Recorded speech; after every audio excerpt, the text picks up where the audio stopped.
Hey chingos, welcome to drama series Tamil. இன்னைக்கு நம்ம பார்க்க போறது Prisoner of Beautyல எபிசோட் நம்பர் 8. லாஸ்ட் எபிசோட்ல நம்ம ஹீரோ ரொம்ப அழுதுருப்பாங்க. அவங்களோட பாக்ஸை யாரோ ஸ்கிராச் பண்ணிட்டாங்க அப்படின்றதுக்காக. சோ அதுக்கான இன்வெஸ்டிகேஷனை பண்ணியே ஆகணும்னு முடிவு பண்ணிட்டாங்க.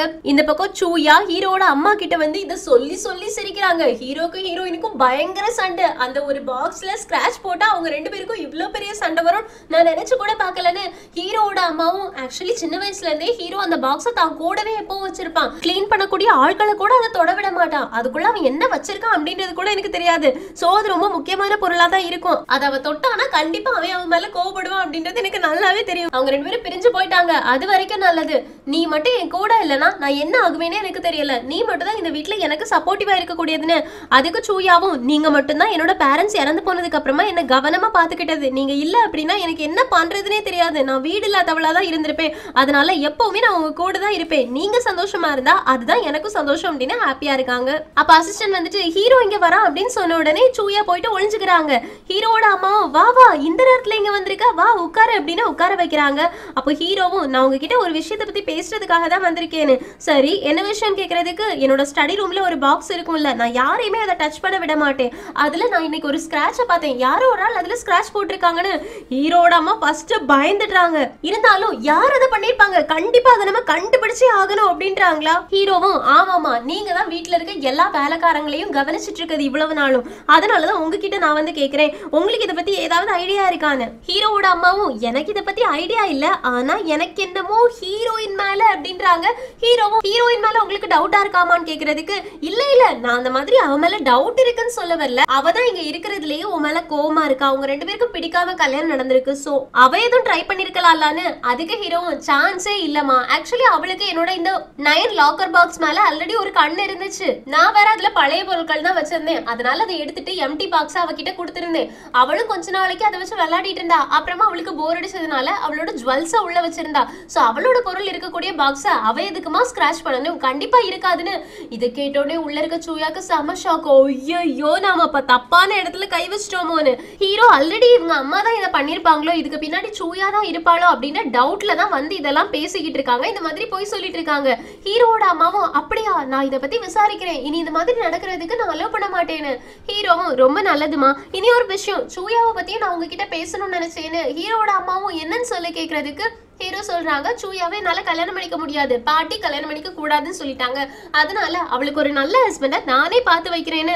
இதை கேட்டோடனே உள்ள இருந்து சூயாவுக்கு ஒரு மாதிரி ஆகும். சோ கீழே விழ போறாங்களா, அந்த சத்தம் ஹீரோவுக்கு கேட்டோம். என்னன்னு எழுந்திரிச்சு போக பாக்குறாங்க. அப்ப ஹீரோட அம்மாவும் ஹீரோ ஒரு நிமிஷம் இரு, நான் சூயா கிட்ட இதை பத்தி பேசுறேன், எனக்கு கொஞ்சம் யோசிக்கிறதுக்கு மட்டும் டைம் கொடுன்னு. ஹீரோவும் ஓகே அம்மா, ஆனா என்ன இந்த விஷயத்தை பத்தி நீங்க ஹீரோயின் கிட்ட பேசாதீங்க, ஏன்னா அவ என்னோட ஒய்ஃப், அவகிட்ட சொல்லி சூயாவை கல்யாணம் பண்ணிக்கிறதுக்கு ஃபோர்ஸ் பண்ண மட்டும் சொல்லிடாதீங்க அப்படின்னு அங்க இருந்து போயிடுறாங்களா.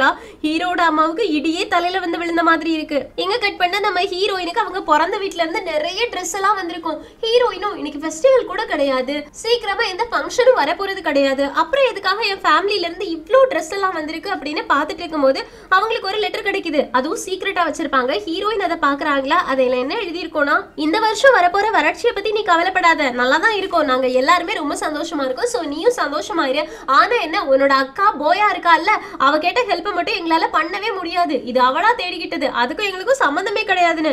இதை பார்த்தோன்னே ஹீரோயினுக்கு செம ஷாக் ஆகுது. அவளுக்கு என்ன ஆயிருக்கும் அப்படின்னு யோசிச்சுக்கிட்டே வெளியில தானே செக்ரட்டரி நிக்கிறாங்க, அவங்கள உள்ள கூப்பிடு அப்படின்னு சொல்றாங்களா. அட்வைசர் உள்ள வராங்க. ஹீரோயினும் போயால என்னதான் நடக்குதுன்னு கேக்குறதுக்கு அட்வைசர் நடந்த எல்லாத்தையுமே சொல்றாங்க. ஹீரோயினும் அக்கா அங்க ட்ரூப் கேக்குறதுல என்ன தப்பு இருக்கு, அங்க நம்ம நாட்டோட கொடி பறக்கணும் அப்படின்றதுக்காக தானே அக்கா ஹெல்ப் கேட்டிருக்கா, அதை பண்ணாதான் என்னவான்னு கேக்குறதுக்கு அட்வைசர் இல்ல பண்ண முடியாது, நாங்க அங்க கஷ்டப்பட்டு இருக்கும்போது நீ எதை பத்தியுமே யோசிக்காம ஹீரோ கூட இங்க லவ் பண்ணிக்கிட்டு சுத்திட்டு இருக்க. ஆக்சுவலி நான் டைரக்டாவே வந்தது எதுக்காக தெரியுமா, உனக்கு ஹீரோ பானி சிட்டில அவனோட 3000 படை வீரர்களை விட்டுருக்கான்ல, அதை பத்தி ஏதாவது தெரியுமான்னு கேக்குறதுக்காக தானே. ஹீரோயினும் பானி சிட்டில அவன் 3000 படை வீரர்களை விட்டுருக்கானா, இதை பத்தி எனக்கு எதுவுமே தெரியாதுன்னு. அட்வைசரும் போச்சா, உனக்கு ஆல்ரெடி இதை பத்தி எல்லாம் தெரிஞ்சிருக்கும்னு நினைச்சல நாங்க இங்க வந்தோம், ஆனா உனக்கே தெரியாது போல இருக்கே. நாங்களே பானி சிட்டில இருந்து யாராச்சும் உள்ள வந்துட்டாங்கன்னா என்ன பண்றது, அட்டாக் பண்ண வந்துட்டாங்கன்னா நம்மளால திருப்பி அட்டாக் பண்றதுக்கு ஆட்கள் இருக்காங்களா அப்படி அப்படின்னு யோசிச்சுட்டு இருக்கோம். இந்த நேரத்துல எப்படி உன்னோட கசினுக்கு நாங்க படை வீரர்களை அனுப்பி வைக்க முடியும்? அதனாலதான் அங்கிள் அனுப்ப மாட்டேன்னு சொல்லியிருக்காங்க. மத்தபடி அங்கிளுக்கு ஒன்னும் அனுப்ப கூடாதுன்னு ஆசை கிடையாதுன்னு ஹீரோயினும் இந்த விஷயம் நிஜமாவே எனக்கு தெரியாது, இத பத்தி நான் ஏதாவது பண்றேன், ஹீரோ வச்சு இந்த விஷயத்தை எப்படி சரி பண்றேன்றத மட்டும் பாருங்க, நம்ம ஃபேமிலியோட கூடிய போயால ஹீரோவை வச்சே நான் பறக்க விடுறேனா இல்லையான்றத மட்டும் பாருங்கன்னு சபதம் போடுறாங்க. அதுக்கப்புறமா ஹீரோயின் போயாவோட மேப் எல்லாத்தையுமே பாத்துட்டு இருக்காங்க. அப்ப அசிஸ்டன்ட் வந்துட்டு இதுல எந்த ட்ரெஸ் நம்ம ஹீரோக்கு கொடுக்கறதுன்னு கேக்குறாங்களா. ஹீரோயினும் அவனுக்கு ஒரு ட்ரெஸ் கூட கொடுக்க கூடாது, அவன் என்ன கல்யாணம் பண்ணிக்கிட்டது இந்த ட்ரெஸ்ஸுக்காக தானு கேக்குறதுக்கு எல்லாருமே வேற எதுக்காகன்னு கேட்க ஹீரோயினும் நிறைய நாடு வேணும் அவனுக்கு, நிறைய நாடு இல்ல அவனுக்கு இந்த உலகத்தையே கொடுத்தா கூட பத்தாது, உலகத்தையும் முழுங்கிட்டு எனக்கு இன்னும் நாடு தாங்க எனக்கு இன்னும் நாடு தாங்க அப்படின்னு கேட்பான். அந்த மாதிரி இருக்கு நாட்டு வெறி பிடிச்சவன், அவனோட இடத்தை அதிகமாக்கணும்னு நினைக்கிறானே தவிர வேற எதை பத்தி அவனுக்கு கவலையே கிடையாது, பேராசை பிடிச்சவன் அப்படின்னு பயங்கரமா திட்ட ஆரம்பிச்சிடுறாங்க. அசிஸ்டன்ஸ்க்கு ஐயோ என்ன பண்றதுன்னு தெரியல, அதனால நீ கோவமா இருக்கியான்னு கேட்க ஹீரோயினும் நான் எதுக்காக அவன் மேல கோவமா இருக்க போறேன், எனக்கு ஏன் மேலதான் கோவம், தாத்தா எனக்கு ஆல்ரெடி சொல்லி கொடுத்திருக்காங்க ஒவ்வொரு நிமிஷமே நான் வாழும் போது ராஜா மாதிரி வாழணும், அடுத்த ஆளு என்ன பேசுறாங்களோ அதுல லைட்டா ஒரு சந்தேக கண்ணோடி பார்க்கணும் அப்படின்னு. நான் தான் ஹீரோ பண்ற எல்லாத்தையும் எனக்காக தான் பண்றான், அவன் மேல பாசத்துல பண்றான் அப்படின்னு கண்மூடித்தனமா ஆனா நம்பிட்டேன். ஆனா என்ன பானி சிட்டில கொண்டு போய் சோல்ஜர்ஸ் நிறுத்தி வச்சிருக்கானோ, அவனுக்கு எவ்வளவு கொழுப்பு இருக்கணும், அவனை நான் சும்மா விட மாட்டேன், கண்டிப்பா ஏதாவது ஒரு பிளான் பண்ணி ஆகணும் அப்படின்னு பயங்கரமா கோவப்படுறாங்க. அதுக்கப்புறமா ஹீரோட அம்மாவை பாக்குறதுக்காக போயிருக்காங்களா. ஹீரோட அம்மாவும் என்னாலலாம் அவளை பார்க்க முடியாதுன்னு சொல்லிடுன்னு சொன்னோடனே வெளியில வந்து ஹீரோயின் கிட்ட ஹீரோட அம்மாவுக்கு உடம்பு சரியில்லை அதனால அவங்க ஒன்னும் பார்க்க மாட்டாங்களா அப்படின்னு அனுப்பி வச்சிடுறாங்க. இப்போ உள்ள என்ன தெரியுமா நடந்துட்டு இருக்கும், சூயா ஹீரோட அம்மா கிட்ட எப்ப பார்த்தாலும் ஹீரோயின் ஹீரோவை வச்சு உங்களை ஏதாவது பண்ணிக்கிட்டே இருக்கா, இவளை நீங்க சும்மாவே விடக்கூடாதுன்னு. ஹீரோட அம்மாவும் நான் என்ன பண்றது, அவன் தான் எல்லா விதத்திலயுமே ஹீரோயினுக்கு சப்போர்ட்டிவா இருக்கானே, அவங்க ரெண்டு பேரையும் பிரிக்கவே முடியாது போல இருக்கே, எதை வச்சு பிரிக்கிறது அப்படின்னு கேக்குறதுக்கு சூயாவும் ஏதாவது ஒரு வழி இருக்கும் யோசிங்கன்னு சொல்றாங்க. ஹீரோட அம்மாவும் எனக்கு கொஞ்சம் டைம் கொடு நான் யோசிக்கிறேன்னு ஹீரோயினையும் எப்படியாவது பிரிச்சு சூயா கூட கல்யாணம் பண்ணி வைக்கணும் அப்படின்னு முடிவு பண்ணிட்டாங்க. இந்த பக்கம் ஹீரோயின் கிட்ட டயோ கேக்குறாங்க, நேத்துக்கு வரைக்கும் உன் மாமியார் நல்லா தானே இருந்தாங்க, இன்னைக்கு அவங்களுக்கு என்ன ஆச்சான்னு. ஹீரோயினும் என்ன ஆச்சோ வயசாயிடுச்சுல அப்படிதான் இருக்குமா இருக்கும்னு சொல்றதுக்கு டயோவும் அது ஒண்ணு நம்புற மாதிரி இல்லைன்னு பேசிட்டு வராங்களா. அப்ப வேலைக்காரங்க எல்லாருமே ஹீரோவும் இன்னும் டயோவும் என்ன பேசுறாங்க அப்படின்னு ஒட்டுக்கிட்டே இருக்காங்க. ஹீரோயினும் நீங்க எல்லாரும் இங்க என்ன ஒட்டு கேட்கறதுக்காக வந்திருக்கீங்க, அதான் என்னோட மாமியாருக்கு உடம்பு சரியில்லை அப்படின்ற விஷயத்தை பத்தி தான் நாங்க பேசிட்டு வரோம், அப்படின்னா இந்நேரத்துக்கு நீங்க ஓடி போய் என் மாமியாருக்கு சேவையில பண்ணிட்டு இருக்கணும், போங்க போங்க ஒட்டு கேட்ட விஷயத்த போய் சொல்லி கொடுங்க அப்படின்னு டைரக்டாவே பேசி விட்டுடுறாங்க. வேலைக்காரங்க பயந்து அங்க இருந்து ஓடிடுறாங்க. இப்ப டயோவும் சூப்பரா ஹீரோயின் நீ பேசினேன்னு, அதுக்கு ஹீரோயினும் நான் எதுக்காக அவங்கள துரத்தி விட்டேன் தெரியுமா, அப்பதான் நீ என் மாமியார எந்த ஒரு பயமுமே இல்லாம திட்டலாம், நீ திட்டு திட்டு திட்டு திட்டு அப்படின்னு சொல்லி டயோவை என்கரேஜ் பண்ணாங்க. இது செம்ம காமெடியா இருக்கு. இந்த பக்கம் டான் ஹீரோக்காக டின்னர் அரேஞ்ச் பண்ணி வச்சிருப்பாங்களா. ஹீரோ வந்து பார்த்துட்டு இது எல்லாத்தையும் யார் சமைச்சான்னு கேக்குறதுக்கு ஹீரோயின் தான் வேலைக்காரங்க கிட்ட சொல்லி சமைக்க வச்சிருக்காங்க, நீங்க சாப்பிடுங்கன்னு. ஹீரோ ஃபுட்டை பாக்குறாங்களா, எல்லாமே அவங்களோட ஃபேவரட்டா இருக்கும். அதே மாதிரி டான் சொல்றாங்க ஹீரோயின் உங்க அம்மா கொடுத்தாங்கல்ல அந்த ஷூவையும் சரி பண்ணிட்டாங்கன்னு. ஹீரோ உடனே போட்டு பாக்குறாங்க, சூப்பரா இருக்கு பரவாயில்ல, அவ எல்லாத்தையுமே பார்த்து பார்த்து செஞ்சுட்டு இருக்கான்னு சொல்லிட்டு இருக்கும்போது டானும் உங்க அம்மாவுக்கு உடம்பு சரியில்லை நிறைய பேர் சொன்னாங்கன்னு. ஹீரோவும் அப்படியா, அப்படின்னா நான் வந்து சாப்பிடுறேன், ஃபர்ஸ்ட் என் அம்மாவை பார்த்துட்டு வந்துட்டேன் அப்படின்னா அவங்க அம்மாவை பாக்குறதுக்காக போயிருக்காங்க. அவங்க அம்மாவும் நேத்திக்கு நைட்டு நடந்த விஷயங்களுக்காக என்ன மன்னிச்சிரு, நான் சூயாவையும் உன்னையும் கல்யாணம் பண்ணிக்கிறதுக்கு ஃபோர்ஸ் பண்ணி இருந்திருக்கவே கூடாது, என் மனசுல இருக்கக்கூடிய கஷ்டம் ஒன்னே ஒண்ணுதான், உன் கூட கடைசி வரைக்குமே லைஃப் லாங் வரப்போறது உன்னோட ஒய்ஃப் மட்டும் தான், நான் செத்து போயிடுவேன், உன்னோட பிள்ளைங்க கல்யாணம் முடிச்சதுக்கு அப்புறமா விட்டுட்டு போயிடுவாங்க, ஆனா உன்னோட ஒய்ஃப் தான் உன் கூட வருவாங்க, அதனால உன்னை லவ் பண்ற உன் கூட எப்பவுமே கம்பேனியனா இருக்கக்கூடிய ஒன்னு புரிஞ்சுக்கிற ஒரு பொண்ணு உனக்கு கிடைக்கணும்னு நினைச்சேன், ஆனா என்ன பண்றது ஹீரோயினை நீ கல்யாணம் பண்ணிருக்க, அது லவ்ல கிடையாது, அவளுக்கு நீ என்ன சாப்பிடுவ, உனக்கு என்ன பிடிக்கும், உன்னோட ஷூ சைஸ் என்ன எதுவுமே தெரியாது, அவளை போய் நீ கல்யாணம் பண்ணிட்டியே அதுதான் எனக்கு கவலையா இருக்கு அப்படின்னு சொல்றாங்க. ஆனா ஆக்சுவலி ஹீரோவை பொறுத்த வரைக்கும் ஹீரோவோட அம்மாவுக்கு தான் ஒண்ணும் தெரியாது, ஹீரோயினுக்கு நல்லாவே ஹீரோவை பத்தி தெரியும். இப்ப ஹீரோ அட்வைசர் கிட்ட போறாங்களா, நான் உங்ககிட்ட ஒரு விஷயம் கேட்கணும்னு. அட்வைசரும் என்ன விஷயம் சொல்லுன்னு கேக்குறாங்க. ஹீரோவும் நம்ம கூடவே வரக்கூடிய கம்பேனியன் நம்மளோட லவ் அப்படின்றவங்கள எப்படி நம்ம கண்டுபிடிக்கிறதுன்னு கேக்குறதுக்கு அட்வைசரும் நான் ஒன்னு ரெண்டு விஷயங்கள் கேக்குறேன், அதை வச்சு உங்களால கண்டுபிடிக்க முடியும், உங்களோட பாட்டி உங்க கூட எப்பவுமே இருக்காங்க, உங்களோட சின்ன வயசுல இருந்தே வழி நடத்தி இருக்காங்க, அவங்கள நீங்க எந்த மாதிரி பாக்குறீங்க, அவங்க மேல உள்ள பாசத்துக்கு நீங்க என்ன நேம் வைக்கணும்னு நினைக்கிறீங்கன்னு. ஹீரோவும் அதுக்கு நான் கடமை, அவங்க மேல இருக்கக்கூடிய ரெஸ்பெக்ட் அந்த மாதிரி சொல்லலான்னு. உங்க அம்மாவுன்னு கேக்குறதுக்கு அதுவும் கடமை தான் அப்படின்றாங்க. அப்ப என்ன பத்தின்னு கேக்குறதுக்கு உங்களை பத்தி சொல்லிதான் ஆகணுமான்னு கேட்க அட்வைசரும் சொன்னா நல்லா இருக்கும்னு சொல்றாங்களா. ஹீரோவும் நான் உங்களை ஒரு நல்ல டீச்சரா பாக்குறேன், அது மட்டும் இல்லாம என்னோட இனியொரு அப்பா மாதிரி நான் உங்களை பாக்குறேன்னு. சரி அப்படின்னா ஜெனரல்ஸை நீங்க எப்படி பாக்குறீங்க, தளபதிகளை எப்படி பாக்குறீங்கன்னு. ஹீரோவும் அவங்க எல்லாருமே என்னோட கூட பிறந்தவங்க மாதிரி, எல்லாருமே என் கூட நிறைய கஷ்டங்கள்ல இருந்திருக்காங்க. என்னைக்காச்சும் ஒரு நாள் அவங்களுக்கு அவங்களோட லைஃப் முக்கியம் அப்படின்னு சொன்னாங்கன்னு வச்சுக்கோயே, உடனே நான் அவங்கள அனுப்பி வச்சிருவேன். ஏன்னா இவ்வளவு நாளும் அவங்களோட லைஃப் பத்தியே யோசிக்காம என் கூட இருந்திருக்காங்க. அவங்க என்னோட லைஃப்ல ரொம்பவே முக்கியமானவங்க, என்னோட பிரதர்ஸ் அந்த மாதிரி சொல்லலான்னு. சரி, அப்படின்னா இனி ஒரு விஷயம் இருக்கு அப்படின்னு பக்கத்துல மணல் மாதிரி ஒண்ணு இருக்குமா, சீக்கிரட்டா ஏதாவது பேசணும், எந்த ஒரு எவிடன்ஸ்மே இல்லாம பேசணும் அப்படின்னா மணல்ல எழுதி வச்சு ஆக்ஷன்ல பேசுவாங்க. சோ அந்த மணல் எடுத்து வச்சுட்டு அதுல லவ்னு எழுதுறாங்க. ஹீரோவும் எதுக்காக இதை எழுதுறீங்கன்னு கேக்குறதுக்கு அட்வைசர் சொல்றாங்க, உங்களை லவ் பண்றாங்க, உங்க கூட கடைசி வரைக்கும் வரவங்க நீங்க என்ன பாக்குறீங்களோ அதை பாப்பாங்க, நீங்க என்ன ஃபீல் பண்றீங்களோ அதையே ஃபீல் பண்ணுவாங்க. உங்களை பார்த்து எத்தனை பேர் பயப்பட்டாலும் அவங்க தைரியமா உங்ககிட்ட பேசுவாங்க, எதை பத்தியுமே பயப்பட மாட்டாங்க, உங்க கூட நிக்கிறதுக்கு கொஞ்சம் கூட தயங்கவே மாட்டாங்க. அந்த மாதிரி ஒரு ஆள் தான் உங்க லைஃப்ல உங்க கூட வரக்கூடிய லவ்னு. ஹீரோ ஓ அப்படியான்னு கேக்குறாங்க. அட்வைசரும் ஓ அப்படியா கிடையாது, ஹீரோயின் தான் அது அப்படின்றாங்களா. ஹீரோவும் இப்ப எதுக்காக அவளை இழுக்கிறீங்கன்னு. அதுக்கு அட்வைசரும் அவதானே உங்ககிட்ட பயமே இல்லாம வந்து பேசிட்டா, அந்த விஷயம் இருக்கே பாக்ஸை ஸ்கிராச் பண்ணது, அதுல அவ எவ்வளவு தைரியமா உங்ககிட்ட வந்து பேசினா, சோ அவதான் உனக்கு கரெக்டான மேட்சா இருப்பான்னு. ஹீரோவும் அந்த மாதிரிலாம் பேசாதீங்க அப்படின்னு திட்டி அனுப்பிடுறாங்க. தளபதியும் அம்மா எனக்கு எதுவும் தெரியாதுப்பா அப்படின்னு அங்க வந்து ஓடி போயிடுறாங்க. இப்ப ஹீரோ ரூம்க்கு வந்து பார்க்கும்போது ஹீரோயின் இன்னும் முழிச்சிருப்பாங்களா. சான் கிட்ட அவ இன்னும் தூங்கலையான்னு கேக்குறதுக்கு, இல்ல பாட்டிக்கு நாளைக்கு கொண்டு போயிட்டு எல்லா ஸ்கிரிப்டையுமே கொடுக்கணும்னு நினைச்சிருக்காங்க, அதனால ராத்திரி பகல்ல உட்காந்து வேலை பார்த்துட்டு இருக்காங்கன்னு. ஹீரோவும் ஓ அப்படின்னா அவளுக்கு ஜிஞ்சர் டீ கொடு அப்படின்னு சொல்லிட்டு ஹீரோயின் மேல அக்கறையா சொல்லிட்டு போறாங்க. இங்க கட் பண்ண அடுத்த நாள் காலையில ஹீரோயின் வெளியில வராங்களா. ஹீரோ வெயிட் பண்ணிட்டு இருக்காங்க. ஹீரோயினும் நீங்க என்ன பண்ணிட்டு இருக்க, இன்னைக்கு ஆபீஸ்க்கு போகலையான்னு. அதுக்கு ஹீரோவும் நீ இப்ப பாட்டியை பாக்குறதுக்காக தானே போற, நானும் உன் கூட வரேன்னு. ஹீரோயினுக்கு ஒண்ணுமே புரியல.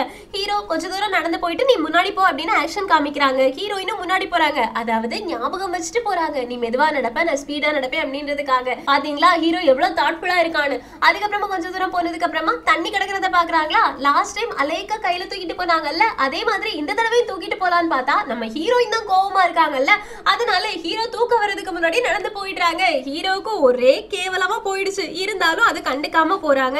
இப்ப பாட்டியெல்லாம் பார்த்து முடிச்சுட்டு வேலை பார்த்துட்டு இருக்காங்களா. அப்போ ஹீரோயின் கோவமா இருக்க விஷயம் ஹீரோவுக்கு புரிஞ்சிருக்கு.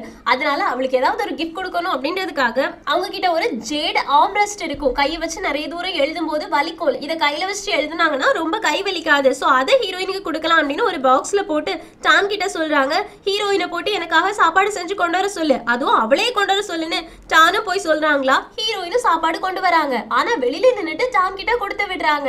டான் உள்ள கொண்டு போனோடனே ஹீரோவும் ஏன் அவ உள்ள கொண்டு வர மாட்டாளான்னு கேக்குறதுக்கு டானும் நான் வெளியில போய் கேட்டுட்டு வரேன் அப்படின்னு வெளியில போறாங்க. அதுக்கு ஹீரோயின் சொல்றாங்க, அவன் உள்ள பெரிய பெரிய விஷயங்களை பத்தி ஏதாவது ஆலோசனை பண்ணிட்டு இருப்பான், நான் அங்க போயிட்டு எதையாச்சும் திருடிட்டு போயிட்டேன்னா என்ன பண்றது, நான் உள்ள வரலப்பான்னு. அதை போயிட்டு டான் உள்ள சொல்றாங்களா. ஹீரோவும் அந்த மாதிரிலாம் ஒண்ணும் கிடையாது, என்னோட சாப்பாடு கொஞ்சம் டிஃப்ரெண்டா இருக்கு, டேஸ்ட் வித்தியாசமா இருக்கு, அதனால அவளை உள்ள வர சொல்லு, எனக்கு பிடிக்காத விஷயங்களை நான் அவகிட்ட சொல்லணும்னு. ஹீரோயின் கிட்ட போய் சொன்னோடனே ஹீரோயினும் அவனுக்கு பிடிக்காத மாதிரியா, கிச்சன்ல இருக்க எல்லாருக்குமே அவனோட டேஸ்ட் என்னன்னு தெரியும், அதுக்கேற்ற மாதிரி தான் அவங்க சமைச்சு கொண்டு வந்தாங்க, சோ எனக்கும் இதுக்கும் சம்மந்தமே கிடையாதுன்றாங்க. ஹீரோவும் அவளுக்கு எப்படி எனக்கு எது பிடிக்கும் பிடிக்காது அப்படின்ற விஷயம் தெரியும், சரி அவளை உள்ள வர சொல்லு அப்படின்னு கத்தி சொல்றாங்க. அதை வெளியில போய் சொன்னோடனே ஹீரோயினும் நான் ஒண்ணும் உள்ள வர மாட்டேன், யாருக்கு தெரியும் எந்த நேரத்துல ஒன்னு அரசருக்கு கோவம் வரும் அப்படின்னு, நான்லாம் உள்ள போக மாட்டேன்பா அப்படின்னு அங்கிருந்து குடுகுடுன்னு ஓடி போயிடுறாங்க. ஹீரோக்கு என்ன சொல்றதுனே தெரியல. இப்ப நைட் ஆயிடுச்சு. ஹீரோ டானை கூப்பிட்டு எனக்கு பசிக்குதுன்னு சொல்றாங்க. டானும் இன்னைக்கு மத்தியானம் ஹீரோயின் எடுத்துட்டு வந்ததே நீங்க இன்னும் சாப்பிட்டு முடிக்கல, இன்னும் உங்களுக்கு வேணுமான்னு கேக்குறதுக்கு ஹீரோவும் ஆமா இந்த தடவையே ஹீரோயின் கிட்ட அவளே போயிட்டு கிச்சன்ல சமையல்காரங்க எல்லாத்தையுமே சொல்லி சமைச்சு அதை கொண்டாவது சொல்லுன்றாங்க. டானும் போய் சொல்றாங்களா. ஹீரோயினும் என்னால முடியாது, அவன் கேட்கிற டைம்ல எல்லாம் என்னால ஒன்னும் ஃபுட் போயிட்டு ப்ரிப்பேர் பண்ணிட்டு இருக்க முடியாது, இப்ப எத்தனை மணி ஆச்சு நான் ஒன்னும் வரமாட்டேன்னு சொல்லு அப்படின்னு அசிஸ்டன்ட் கிட்ட சொல்லி அனுப்புறாங்க. அதுக்கப்புறமா தான் ஒரு நிமிஷம் இரு, இன்னைக்கு ஹீரோ என்ன இது ரெண்டாவது தடவை கூப்பிட்டு விடுறது, சோ அவனுக்கு வேற ஏதாவது விஷயம் தெரிஞ்சிருக்குமா, போயா பத்தி ஏதாவது தெரிஞ்சிருக்குமான்னு கேக்குறாங்க. அதுக்கு அசிஸ்டன்ஸும் இருக்காது, நீங்க போயாவை பத்தின விஷயங்கள் தெரிஞ்சுக்கிறதுக்காக மேப்பை பாத்தீங்கல்ல, அதை நாங்க ஒளிச்சு வச்சிட்டோம், உங்களுக்கு உங்க அக்கா எழுதின லெட்டரையுமே நாங்க எரிச்சிட்டோம், உங்க வீட்டுல இருந்து வந்த லெட்டரையுமே எரிச்சிட்டோம், அப்புறம் எப்படி ஹீரோக்கு இந்த விஷயங்கள்லாம் தெரியும்னு. ஹீரோயினும் இருந்தாலும் பரவாயில்ல, நான் டைரக்டா அவன்கிட்டே போயிட்டு அவனுக்கு தெரிஞ்சிருக்கா இல்லையா அப்படின்றத கண்டுபிடிச்சிடுறேன்னு அசிஸ்டன்ட் கூட சேர்ந்து போறாங்க. ஹீரோட ஸ்டடி ரூம்க்கு வெளியில நின்னுட்டு நீயே உள்ள கொண்டு போய் கொடுத்துரு அப்படின்னு அசிஸ்டன்ட் கிட்ட கொடுக்குறாங்களா. அசிஸ்டன்டும் நான் போக மாட்டேன், என்னோட உயிருக்கு ஆபத்து, நான் போக மாட்டேன்னு. ஹீரோயினும் டான் இங்க வா நீ கூட அப்படின்றாங்க. டானும் இல்ல தயவு செஞ்சு என் உயிரை காப்பாத்துங்க, நான் உள்ள போக மாட்டேன்னு. ஹீரோயினும் என்ன நீங்க ரெண்டு பேருமே போக மாட்டீங்க அப்படின்னா அவனே வெளியில வந்து எடுத்துக்கட்டும் அப்படின்னு அங்கேயே ஃபுட்டை வைக்கிறாங்களா. டக்குனு ஹீரோ கதவை திறந்து வெளியில வந்துடுறாங்க. ஹீரோயினும் ஐயோ இப்ப என்ன பண்றது அப்படின்ற மாதிரி யோசிக்கிறாங்க. ஹீரோவும் நானே வந்துட்டேன், நீ சொன்னதெல்லாம் எனக்கு கேட்கதான் செஞ்சது, நானே இதை எடுத்துக்கிறேன்னு ஹீரோயினும் நான் ரூடா பேசியிருந்தா எனக்கு பனிஷ்மெண்ட் கொடுன்றாங்க. அதுக்கு ஹீரோவும் நீ ரூடா ஒன்னும் பேசல, இந்த இதை வச்சுக்கோ அப்படின்னு சொல்லிட்டு கிஃப்ட் ஹீரோயினோட கையில கொடுக்குறாங்க. ஹீரோயினும் அதை வாங்கிட்டு குடுக்குடுன்னு ஓடி வந்து ரூம்ல உட்காந்துட்டு இருக்காங்களா. அப்போ டயோ கேக்குறாங்க, என்ன ஹீரோ நீ அதிகமா எழுதுற அப்படின்றதுக்காக ஆம்ரெஸ்ட் கிஃப்டா கொடுத்திருக்கான் போலன்னு. ஹீரோயினும் என்னவாவும் இருக்கட்டு, அவன் கில்ட்டியா ஃபீல் பண்றான்னு நினைக்கிறேன், என்ன திட்டான்ல அதனாலதான் இந்த மாதிரி கிஃப்ட் கொடுத்து சமாளிக்கிறான்னு நினைக்கிறேன் அப்படின்னு யோசிச்சுட்டு ஒரு நிமிஷம் இரு, அவன் இப்படி கிஃப்ட் கொடுக்குறான் அப்படின்னா இதையே என்னோட யூஸுக்கு நான் யூஸ் பண்ணிக்கலாமே, ஆனா என்ன அதுக்கு எனக்கு கொஞ்சம் காசு தேவைப்படுதுன்றாங்க. டயோவும் காசு தானே இரு அப்படின்னு அவங்க ட்ரெஸ்ல இருந்து அங்க இங்க எல்லா இடமும் இருந்து காசு எடுத்து மழை மாதிரி குமிச்சிட்டு இருக்காங்க. ஹீரோயினும் இந்த காசுலாம் உனக்கு எப்படி கிடைச்சதுன்னு கேக்குறதுக்கு டயோவும் நீங்க எதுக்கும் கவலைப்படாதீங்க, இந்த தெருவுல இருக்க பாதி கடையும் இப்ப நம்ம கடை ஆயிடுச்சு, அதனால உங்களுக்கு எப்பப்பெல்லாம் காசு தேவைப்படுதோ அப்பப்பெல்லாம் நான் கொடுப்பேன், நீங்க எதை பத்தியும் கவலைப்பட வேண்டான்னு. ஹீரோயினும் பரவாயில்லே நீ அடிக்கடி வீட்டை விட்டு வெளியில போறது இதுக்காக தானா, எனக்கு தேவைப்பட்ட காசை நீ கொடுத்துருக்க, இதை வச்சு ஒண்ணு பண்ணு, எனக்கு என் அக்கா ஒரு மியூசிக் போடுவாங்கல்ல அதே மாதிரி இசைக்கருவி வேணும்னு. டயோவும் எந்த மாதிரி மாடல் வேணும்னு கேக்குறதுக்கு அதுல இருந்து சவுண்ட் வரது வரைக்கும் எனக்கு ஓகே தான், மத்தபடி மாடல்லாம் பிரச்சனை கிடையாதுன்னு. டயோவும் என்கிட்ட விட்டுங்க நான் வாங்கிட்டு வரேன் அப்படின்னு வாங்கிட்டு வராங்க. இப்ப அடுத்த நாள் காலையில ஹீரோவை சாப்பிடுறதுக்கு கூப்பிட்டு விட்டுருக்காங்க. ஹீரோவும் வராங்களா. அப்ப ஹீரோயின் என்ன பண்றாங்க அப்படின்னா அந்த இசைக்கருவி இருக்கும்ல அதை ரொம்ப கேவலமா வாசிக்கிறாங்க. நம்ம ஹீரோவும் ஐயோ இவ எதுக்கு இதை இப்போ வாசிச்சுட்டு இருக்கான்னு இருக்கு, அசிஸ்டன்ஸும் விட்டுட்டு போயிட்டாங்களா. நம்ம ஹீரோ வந்து உட்காந்துட்டு என்ன விஷயம் இது எதுக்காக வச்சிருக்கேன்னு. ஹீரோயினும் சாரி என்னால இதை ஒழுங்கா வாசிக்க முடியல, ஆனா கொஞ்சம் கொஞ்சமா நான் பிராக்டிஸ் பண்ணி நல்லா ஒரு நாள் வாசிப்பேன்னு. ஹீரோ அதுக்கு அவசியமே கிடையாது, வா வந்து உட்காந்து சாப்பிடு அப்படின்னு சாப்பிடுறாங்க. ஆனா ஹீரோயின் அழுற மாதிரியே ஆக்டிங் பண்ணிட்டு இருக்காங்க. ஹீரோவும் என்ன விஷயம் உனக்கு ஏதாவது பிரச்சனை அப்படின்னா என்கிட்ட சொல்லுன்னு. ஹீரோயின் இல்லன்னு சொல்றாங்களா. ஹீரோவும் நான் தான் சொன்னேன்ல உனக்கு ஏதாவது பிரச்சனை இருந்துச்சுன்னா என்கிட்ட சொல்லு நான் பாத்துக்கிறேன்னு. ஹீரோயினும் என்னோட கசினை நான் ரொம்பவே மிஸ் பண்றேன், அவ இந்த இசைக்கருவி இருப்பு இல்ல இதை நல்லா வாசிப்பா, இதை அவ எனக்காக கொடுத்தா, நான் திங்ஸ் எல்லாத்தையுமே அன்பேக் பண்ணிட்டு இருக்கும் போதுதான் இதை பார்த்தேன், இதை பார்த்த உடனே நான் அவளை ரொம்ப மிஸ் பண்ண ஆரம்பிச்சிட்டேன், அவ வேற இப்ப தனியா போயிட்டு வாழ்ந்துட்டு இருக்கா, எப்படி வாழ்ந்துட்டு இருக்கா, அவளுக்கு சாப்பாடு கிடைக்குதா எதுவுமே எனக்கு தெரியலன்னு. ஹீரோவும் அவ்வளவுதானே யாராச்சும் ஒரு ஆள் அவளுக்கு சாப்பாடு அனுப்புவாங்க, நீ வேணா உன் அப்பாவுக்கு லெட்டர் போடேன்னு. ஹீரோயினும் என் அப்பா அங்கிள் எல்லாருமே என் அக்கா மேல கோபமா இருக்காங்க, சோ யாருமே என் அக்காவுக்கு சாப்பாடு கொடுக்க மாட்டாங்கன்னு. ஹீரோ ஒரு நிமிஷம் யோசிச்சுட்டு சரி சரி நானே எல்லா பொருட்களையுமே அனுப்புறேன் அவங்களுக்குன்னு. ஹீரோயினும் நிஜமாவா உன்னால அனுப்ப முடியுமான்னு கேட்க ஹீரோவும் ஆமா உனக்கு என்னெல்லாம் உன் அக்காவுக்கு கொடுக்கணுமோ அது எல்லாத்தையுமே நீயே செலக்ட் பண்ணு, எல்லாத்தையுமே நான் அனுப்பி வைக்கிறேன். ஆமா அவங்க எங்க இருக்காங்கன்னு கேக்குறதுக்கு போயாலன்னு சொல்றாங்க. ஹீரோக்கு ஷாக் ஆகுது, என்ன போயாலையா அப்படின்னு. ஹீரோயினும் ஆமா அதுல ஏதாவது விஷயம் இருக்கான்னு கேட்க ஹீரோவும் எதனால அவங்க போயாக்கு போனாங்கன்னு கேட்க ஹீரோயினும் ஏன்னா அவங்க கிட்ட ஐடி கார்டு கிடையாது அவங்களோட ஐடென்டிட்டியை ப்ரூவ் பண்றதுக்காக, சோ ஊருக்கு ஒதுக்குப்புறமான ஏதாவது ஒரு ஊரை செலக்ட் பண்ணி தானே அவங்களால வாழ முடியும், அதனாலதான் அவங்க போயால போய் செட்டில் பண்ணிருக்காங்கன்னு. ஹீரோ ஒரு நிமிஷம் யோசிச்சுட்டே இருக்காங்களா. ஹீரோயினும் நீ அக்காவுக்கு ஃபுட் அனுப்புவேன்னு சொன்னல அது உண்மைதானே நீ அனுப்புவதானேன்னு கேட்டோடனே ஹீரோவும் ஆமான்னு சொல்லிடுறாங்க. ஹீரோ அடுத்த நாள் காலையில எல்லாத்தையும் அனுப்பணும்ல அதுக்காக தளபதிகள் எல்லாரையுமே கூப்பிட்டு நடந்த விஷயத்த சொல்றாங்க, நீங்க போயாக்கு யாராவது ஒரு ஆள் போயாகணும்னு. அப்ப இவங்க எல்லாருமே நான் போக மாட்டேன் அப்படின்னு சொல்றாங்க. ஆனா ஹீரோவோ போய் தான் ஆகணும்னு சொன்னோடனே சரி நம்ம குச்சி வச்சு பாத்துடலாமே அப்படின்னு மறுபடியும் குச்சி எடுக்கிறாங்களா. அப்போ லியான் சொல்றாங்க நான் தான் எப்பவுமே தோத்து போவேன், இந்த தடவை நான் தான் தோத்து போக போறேன்னு சொல்லிட்டு இருக்கும்போது கியூ தோத்து போயிடுறாங்க.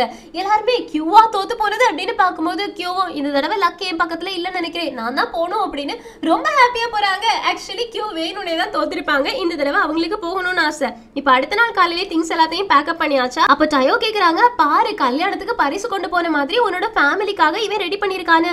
ஹீரோயினும் நல்லதுதான், நிறைய ஆட்கள் போனா மட்டும்தான் என்னோட கசினுக்கு சப்போர்ட்டிவா இருக்கும், இங்க இருக்கிற படை வீரர்கள் எல்லாரையுமே பார்த்துட்டு ஹீரோ தான் படை வீரர்களை என் அக்காவுக்கு சப்போர்ட்டுக்கு அனுப்பி வச்சிருக்காங்க அப்படின்னு ஜயச்சாய் தப்பா நினைச்சுப்பான். அதுக்கப்புறமா என் அக்காவோட ஃபேமிலிய அவன் எதுவுமே பண்ண மாட்டான், இது எல்லாமே ஜயச்சாயை பயமுறுத்துறதுக்காக நான் பண்ணிருக்க பிளான் அப்படின்னு. ஆனா இது தெரியாம ஹீரோ எல்லாத்தையுமே சூப்பரா பிளான் பண்ணிட்டு இருக்காங்களா. ஹீரோயின் கியூ கிட்ட கொண்டு போய் ஒரு பாக்ஸ கொடுத்துட்டு இதுல நிறைய ரைஸ் இருக்குது, அங்க எந்த வறட்சியுமே வந்துடக்கூடாதுல்ல அதுக்காக இதைய அக்கா கிட்ட கொடு, என் அக்கா இதை போட்டு நிறைய பயிர்களை விளைவிக்கட்டும்னு. கியூவும் அதை வாங்கிக்கிறாங்க. இப்ப நான் கிளம்புறேன் அப்படின்னு அங்க இருந்து கிளம்பி போறாங்க. தளபதிகள் எல்லாருமே இவன் எதுக்காக இவ்வளவு ஹாப்பியா போறான்னு. அதுக்கு ஒரு தளபதி சொல்றாங்க ஏன்னா அவனுக்கு மவுண்டைன் ஃபாரஸ்ட் வேட்டையாடுறது எல்லாமே ரொம்ப பிடிக்கும், அதனாலதான் சந்தோஷமா கிளம்பி போறான்னு. அதுக்கேற்ற மாதிரியே கியூ போயிட்டு இருக்கும் போது பன்னிக்குட்டிகளை பாக்குறாங்க, காட்டு பண்ணி அதை வேட்டையாடுறதுக்காக அம்பை எய்றாங்களா. அப்ப இனியொரு அம்பு வந்து அந்த காட்டு பண்ணியை கொலை பண்ணுது. சோ யாருன்னு போய் பார்க்கும்போது நம்ம பைசிய பார்த்த உடனே இந்த காட்டு பண்ணி என்னோட அம்புனால தானே செத்து போச்சு உங்களோட தாரியா அப்படின்னு கேட்கும்போது பைசியும் ஆமா உங்களோட அம்பு அந்த மரத்துக்கு பின்னாடி இருக்கு, என்னோட அம்பு தான் இந்த காட்டு பண்ணியை கொலை பண்ணது அப்படின்னு சொல்றாங்களா.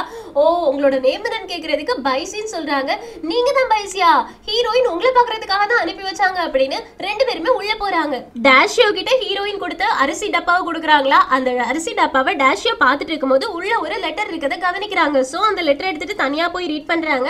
ஹீரோ இந்த லெட்டரை பார்க்கவே இல்லை, யாருக்குமே இதுல ஒரு லெட்டர் இருந்துச்சு அப்படின்ற விஷயமே தெரியல. அதுல ஹீரோயின் என்ன எழுதிருப்பாங்க அப்படின்னா, ஜயட்டாய் உங்களோட ஊரை சுத்தி வளைக்கிறான், அவன் கண்டிப்பா ஏதாவது ஒரு பிளான் பண்ணுவான் அப்படின்றது எனக்கு தெரியும், அதனாலதான் ஹீரோயினோட படை வீரர்களை நான் அனுப்பி வச்சிருக்கேன். சோ இவங்களை யூஸ் பண்ணி இவங்க உங்களோட மிலிட்டரிக்காக தான் வந்திருக்காங்க, உங்களுக்கு பாதுகாப்புக்காக தான் வந்திருக்காங்க அப்படின்ற மாதிரி ஏதாவது ஒரு டிராமா பண்ணி ஜயட்டாய பயமுறுத்தி வச்சுக்கோங்க. இவங்களை நீங்க எந்த அளவு முடியுமோ அந்த அளவுக்கு யூஸ் பண்ணிக்கோங்க. இந்த படை வீரர்கள் உங்க ஊர்ல இருக்கும் போதே நம்ம ஃபேமிலி கொடியை ஏத்துறதுக்காக நீ ஏதாவது ஒரு பிளான் பண்ணு, டைமை கரெக்டா யூட்டிலைஸ் பண்ணிக்கோ, நம்ம நாட்டுக்கு சொந்தமா போயாவை ஹீரோவோட எந்த எதிர்ப்பும் இல்லாம நம்ம மாத்தி ஆகணும், அதை சீக்கிரமா நீ பண்ணணும் அப்படின்னு டேஷியோவும் எல்லாத்தையுமே கவனமா படிச்சுக்கிறாங்க. ஹீரோயின் நினைச்ச மாதிரியே ஜயட்டாயோட ஆள் வந்து இது எல்லாத்தையுமே நோட்டை விட்டுட்டு போயிட்டு ஜயட்டாய் கிட்ட சொல்றானா. ஜயட்டாயும் ஹீரோவோட கண்ணு போயா மேல விழுந்திருக்கா, இது நம்ம சும்மாவே விடக்கூடாது, அந்த நாட்டு மேல ஒரு கண்ணு வச்சுக்கோ, என்ன நடக்குது அப்படின்னு எல்லா விஷயத்தையுமே எனக்கு சொல்லு அப்படின்னு சொல்லி விடுறாங்க. இங்க கட் பண்ணா நம்ம ஹீரோயினுக்கு எல்லா பொருட்களுமே டேஷியோக்கு போய் சேர்ந்தாச்சு அப்படின்னு இன்ஃபர்மேஷன் வந்துருச்சா.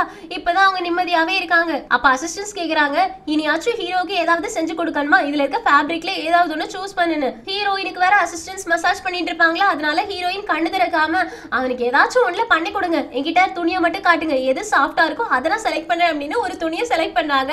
அதுல சின்ன குழந்தைங்க விளையாடுற மாதிரி எல்லாம் நிறைய படம் எல்லாம் போட்டிருக்கும். எல்லாருக்குமே சிரிப்பு வந்துருச்சு, ஹீரோயின் இதையா சூஸ் பண்ணிருக்காங்க அப்படின்னு. இருந்தாலும் எதுவுமே சொல்லாம அமைதியா அதுலயே தலகாணி செய்கிறதுக்கு சொல்லிடுறாங்க. இங்க கட் பண்ணா அட்வைசர் ஹீரோ கிட்ட வந்து, ஹீரோ உனக்கு ஒரு விஷயம் தெரியுமா, ஹீரோயினோட தங்கச்சி ஹஸ்பண்ட் இருக்கான்ல, அவன் இப்ப அந்த நாட்டோட போயாவோட ஊர் தலைவராயிருக்கான்னு. ஹீரோக்கு கேட்ட உடனே செம ஷாக் ஆகுது, அவன் எப்படி அப்படின்னு கேக்குறதுக்கு நடந்த கதையை சொல்றாங்க. கூடவே கேக்குறாங்க இது எதுவும் ஹீரோயினுக்கு தெரியாதான்னு, ஏன்னா ஹீரோயின் பிளான் பண்ணி தான் இதெல்லாத்தையும் அனுப்பி வைக்கிறாங்களோ அப்படின்ற மாதிரி அட்வைசருக்கு ஒரு டவுட்.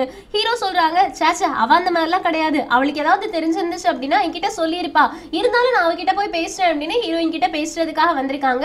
ஹீரோயின் கிட்ட வந்த உடனே கங்க்ராச்சுலேஷன் சொல்றாங்களா. ஹீரோயினும் எதுக்காகன்னு. ஹீரோவும் உனக்கு தெரியாதா, உன்னோட பிரதர் இல்லாதான் இப்போ ஊர் தலைவர், போயாவோட ஊர் தலைவர்னு. ஹீரோயினும் சும்மா ஜோக் பண்ணாத ஹீரோ, அவரு ஒரு குதிரை ஓட்டி, அவருக்கு எங்க ஊர் தலைவரா மாறுறதுக்கான திறமை இருக்க போகுது, அவருக்கு அரசியலை பத்தி எதுவுமே தெரியாதுன்னு சொல்றாங்க. நம்ம ஹீரோவும் ஹீரோயின் பொய் சொல்றாளா அப்படின்னு உத்து பாக்குறாங்க. ஏன்னா ஹீரோயினுக்கு ஆல்ரெடி தெரியும் பைசி ஊர் தலைவரா மாறிட்டாங்கன்னு, இருந்தாலும் ஹீரோ கிட்ட நடிச்சிட்டு இருக்காங்க. ஹீரோவும் பொய் சொல்றாளா அப்படின்னு பாக்குறாங்க. ஹீரோயின் பொய் சொல்லாத மாதிரி இருக்கா, அதனால உனக்கு தெரியாது போல, ஆக்சுவலி பைசி ஜயட்டாயோட படை வீரர்களை அடிச்சு போட்டுட்டு அந்த ஊர் மக்களுக்கு தலைவன் ஆயிட்டான்னு. ஹீரோயினும் ரொம்ப நல்ல விஷயம், என் அக்காக்கு இந்த மாதிரி ஒரு நல்ல விஷயம் நடக்கும் நான் நினைச்சு கூட பார்த்தது கிடையாது, ஆனா என்ன பைசிக்கு எந்த ஒரு அடிதடி இந்த மாதிரி விஷயங்கள்லாம் தெரியவே தெரியாது, அவன் எப்படி அங்க சர்வே பண்ணுவான், ஒருவேளை ஜயட்டாயோட படை வீரர்கள் உள்ள வந்தாங்க அப்படின்னா இவன் எப்படி தனியா போராடுவான்னு கேக்குறதுக்கு ஹீரோவும் நீ எதுக்கும் கவலைப்படாத, அதான் நம்மளோட ஆட்கள் அங்க இருக்காங்கல்ல, அவங்க அவங்களுக்கு பாதுகாப்பா இருப்பாங்க, நான் அதுக்கான எல்லா இன்ஃபர்மேஷனையும் சொல்லிடுறேன்னு. ஹீரோயினுக்கு உள்ளுக்குள்ள குளுகுளுன்னு இருக்கு, ஏன்னா இதுதானே ஹீரோயினுக்கு வேணும். அதுக்கப்புறமா ஹீரோவும் சரி நான் உனக்கு ஆம்ரெஸ்டுக்காக ஒண்ணு கொடுத்தேன் இல்ல, அதை நீ யூஸ் பண்றியான்னு. ஹீரோயினும் ஆமா யூஸ் பண்றேனே, அது ரொம்ப நல்லது, ரேரான மூங்கில்ல செஞ்சதாமே, அதுல இருந்து நல்ல ஸ்மெல் வருதுன்னு. ஹீரோவும் ஆமா என்ன ரேரான மூங்கில்ல செஞ்சது அப்படின்னு அந்த டப்பாவை ஓபன் பண்ணி அதுக்குள்ள இருக்கதை எடுத்து போட்டுட்டு ஆமா மூங்கில்ல செஞ்சது அப்படின்னு அங்க இருந்து கிளம்ப போக்குறாங்க. அப்பதான் ஹீரோயின் அதை நோட்டே பண்றாங்க, அது மூங்கில்ல செஞ்சது கிடையாது, அது ஜேட்ல செஞ்சது அப்படின்னு. சோ ஹீரோக்கு நல்லாவே தெரிஞ்சிருச்சு, ஹீரோயின் அதை ஓபன் பண்ணி பார்க்கவே இல்லைன்னு. ஹீரோயினுக்கும் ஐயோன்னு இருக்கு, அதனால ஹீரோ கிட்ட ஹீரோ ஒரு நிமிஷம் நில்லு அப்படின்னு சொல்லிட்டு, உன்னோட தலையெல்லாம் இப்ப ரொம்ப வலிக்குது இல்ல, உனக்கு முதுகு வலியெல்லாம் வந்திருக்கு அப்படின்னு நான் கேள்விப்பட்டேன், அதனாலதான் இந்த புதுசான பில்லோவை செஞ்சு கொடுத்திருக்கேன், இதை நீ யூஸ் பண்ணுன்னு. ஹீரோவும் அதை வாங்கிக்கிறாங்க. ஆனா அதுல இருக்க பேட்டர்னை பார்த்துட்டு இதுல இருக்க பேட்டர்ன் அப்படின்றாங்க. ஹீரோயினும் என்ன பேட்டர்ன் அப்படின்னு அப்பதான் கவனிக்கிறாங்களா, ஐயோ இதை நான் சூஸ் பண்ணல, நான் ஃபேப்ரிக்கை மட்டும் தான் சூஸ் பண்ணேன்னு. ஹீரோ பரவாயில்ல இருக்கட்டும் நான் யூஸ் பண்ணிக்கிறேன் அப்படின்னு அங்க வந்து எடுத்துட்டு சிரிச்சுட்டே போறாங்க. ஹீரோவுக்கு இருந்த கோவம் எல்லாம் ஒரு நிமிஷத்துல மறைஞ்சு போயிடுச்சு. அப்ப அசிஸ்டன்ஸ் வராங்களா.